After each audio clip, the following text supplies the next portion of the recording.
അപ്പോൾ എല്ലാവർക്കും പുതിയൊരു വീഡിയോയിലേക്ക് സ്വാഗതം. അപ്പോൾ ഇന്നത്തെ വീഡിയോ നമ്മൾ ഫിഷിംഗ് വീഡിയോ ആയിട്ടല്ല വന്നാണത്. നമ്മളൊരു അക്വേറിയം സെറ്റ് ചെയ്യാൻ വേണ്ടിയിട്ടാണ്. അതായത് നമ്മുടെ വീട്ടിൽ നമ്മൾ പെറ്റായിട്ട് വളർത്തുന്ന ഒരു അരോണയുണ്ട്. അതുപോലെ തന്നെ വേറെ മീനുകളൊക്കെ ഉണ്ട്, നമ്മൾ ഓസ്കാർ അങ്ങനെയുള്ള മീനുകളൊക്കെ ഉണ്ട്. അപ്പോൾ എന്ന് പറയുന്നത് നമ്മൾ ഈ അരോണ എന്ന് പറയുന്നത് നമ്മൾ ചെറിയ സൈസിൽ വാങ്ങിച്ചാണ്.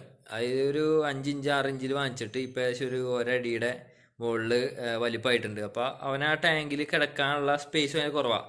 അപ്പോൾ നമ്മൾ ഒരു ടാങ്ക്, ഒരു 5 അടി നീളമുള്ള ഒരു ടാങ്ക് സെറ്റ് ചെയ്തിട്ട് അവനതിലേക്ക് മാറ്റാണ്. അപ്പോൾ ടാങ്കൊക്കെ നമ്മൾ ഒട്ടിക്കാനായിട്ട് കൊടുത്തിരുന്നു. അപ്പോൾ ഇന്ന് ടാങ്ക് കിട്ടും. അതുപോലെ തന്നെ അപ്പോൾ എൻ്റെ ഫിൽറ്റർ സിസ്റ്റം നമ്മൾ സെറ്റ് ചെയ്ത് വരുന്നുള്ളൂ. അപ്പോൾ ആ വീഡിയോസൊക്കെ നമുക്ക് കാണിക്കാം. അതുപോലെ തന്നെ നിങ്ങൾക്ക് അരോണയുടെ സൈസ് ഇപ്പോൾ കിടക്കുന്ന ടാങ്കും ഒക്കെ നമ്മൾ ഈ വീഡിയോയിൽ കാണിക്കാം. ഓക്കെ, അപ്പോൾ നിങ്ങൾ എന്തായാലും വീഡിയോ ആണ്. ഓക്കെ, ഇതാണ് നമ്മുടെ സം ഫിൽറ്ററിന് വേണ്ടിയിട്ട് നമ്മൾ സെറ്റ് ചെയ്തിരിക്കുന്ന ടാങ്ക്. ഓക്കെ, നമ്മളിവിടെ അക്വേറിയമായിട്ട് മീൻ ഇട്ടിരുന്ന ഒരു ടാങ്ക് തന്നെയാണ്. ഇതുപോലെ മീൻ ഇട്ടിരുന്ന ടാങ്കാണ്. അപ്പോൾ ഇങ്ങനെ വലിയ ടാങ്കിന് വേണ്ടിയിട്ട് ഇങ്ങനെ ഒരു സെറ്റപ്പ് വേണ്ടി വന്നപ്പോൾ നമ്മൾ അതിങ്ങനെ ഒരു ഫിൽട്രേഷന് വേണ്ടിയിട്ട് സെറ്റ് ചെയ്തെടുത്തേക്കാണ്. അപ്പോൾ ഇത് 2 അടി നീളവും 1 അടി വീതിയുള്ള ഒരു ടാങ്കാണ്. എന്നിട്ട് ഇതിനെ നമ്മൾ 4 കള്ളിയായിട്ട് 4 കള്ളി അതിൽ ഓരോ 4 ടൈപ്പ് ഫിൽറ്റർ മീഡിയം വെക്കാൻ വേണ്ടിയിട്ട് കള്ളികളായിട്ട് സെപ്പറേറ്റ് ചെയ്തേക്കാണ്.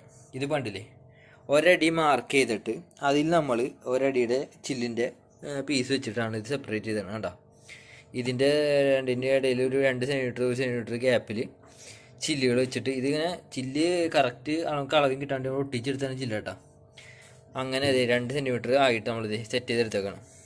അപ്പോൾ നമ്മൾ ബയോ ബോൾസും സ്പോഞ്ചും ഒക്കെ സെറ്റ് ചെയ്തെടുക്കണം. ഇതുപോലെ തന്നെ ഇതിൻ്റെ അപ്പുറത്ത് ടാങ്ക് കൂടി വരും. ഈ 4 ഫിൽട്രേഷൻ സ്റ്റെപ്പ് കഴിഞ്ഞിട്ട് നമ്മളെ ഫിൽട്ടർ ചെയ്ത വെള്ളം വേറൊരു ടാങ്കിലേക്ക് വന്നിട്ട് അവിടെ നിന്നാണ് നമ്മുടെ മുകളിലേക്ക് ടാങ്കിലേക്ക് പോവുക. 5 അടിയുള്ള വേറെ ടാങ്കിലേക്ക് പോവാം. ഓക്കെ, അപ്പോൾ ഇങ്ങനെയാണ് ഇതിൻ്റെ സെറ്റപ്പ് വരുന്നത്. ഓക്കെ, ഇതാണ് നമ്മുടെ ഇപ്പോൾ അരോണ നമ്മുടെ കയ്യിൽ കിടക്കുന്ന ടാങ്ക്. അതായത് ഇതിന് 4 അടിയോളം നീളമുണ്ട്. പക്ഷെ വീതി എന്ന് പറയുന്നത് 1 അടി വീതിയുള്ളൂ. അപ്പോൾ ഈ അരോണയ്ക്ക് അവിടെ പോയിട്ട് ഒരു മൂലയ്ക്ക് പോയിട്ട് കറക്റ്റ് ഒന്ന് തിരിഞ്ഞ് വന്നാൽ തിരിച്ചങ്ങോട്ട് പോകാനുള്ള ഗ്യാപ്പേ ഉള്ളൂ അതിൽ. അപ്പോൾ അതിൻ്റെ ചെതുമ്പലും കാര്യങ്ങളൊക്കെ അവിടെ ഒരു കുറഞ്ഞിട്ട് സ്ക്രാച്ചൊക്കെ വന്നു തുടങ്ങി. അപ്പോൾ അവനെ നമുക്ക് എന്ത് ചെയ്യും, വേറെ ടാങ്കിക്ക് മാറ്റാൻ വേണ്ടിയിട്ടാണ് ഇപ്പോൾ ഇങ്ങനെ സെറ്റപ്പ് ചെയ്യണത്. ഒരു 5 അടി നീളമുള്ള ടാങ്ക്. അപ്പോൾ ടാങ്ക് വന്നതിന് ശേഷം ടാങ്കും കാര്യങ്ങളൊക്കെ ഞാൻ കാണിക്കാം. ഓക്കെ, അപ്പോൾ എന്തായാലും ഇവനെ ഇതിൽ നിന്ന് മാറ്റി പുതിയൊരു മോൺസ്റ്റർ ടാങ്കിലേക്ക് മാറ്റുന്ന വീഡിയോ നമ്മൾ പുറകെ വരും. ഓക്കെ, അപ്പോൾ നമ്മൾ പുതിയ അപ്ഡേഷൻസ് ആയിട്ട് വീണ്ടും വരും. ഓക്കെ, അപ്പോൾ ബാക്കി കാര്യങ്ങളൊക്കെ ടാങ്ക് വന്ന് അതിൻ്റെ സെറ്റിങ് കാര്യങ്ങളൊക്കെ നമ്മൾ എന്തായാലും അപ്ലോഡ് ചെയ്യുന്നതായിരിക്കും. ഓക്കെ.